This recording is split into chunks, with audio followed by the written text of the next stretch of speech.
काय म्हणायचा? आता ह्या काट्यात आणि ह्या काट्यात काय फरक दिसते तुम्हाला सांगा बघा.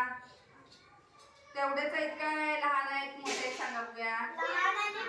लहान आणि मोठे. कुठला मोठा दिसतोय? हा तिथलं सांगायचं. ह्या बाजूचा मोठा दिसतोय हा मोठा दिसतोय हा आणि हा काय दिसतोय लहान दिसतोय. मग लहान काट्याला काय म्हणायचं? तास काटा. काय म्हणायचं?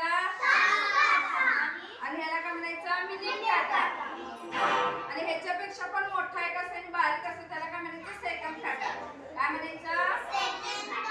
बघा आज आपण घड्याळाची माहिती बघितली नाही. घड्याळामध्ये किती अंक असतात? 12. किती असतात? लक्षात ठेवायचं. किती अंक असतात? काटे किती असतात? 3. काटे किती असतात? लहान काट्याला काय म्हणायचं? तास काटा. काय म्हणायचं? हा आणि ह्याला काय म्हणायचं?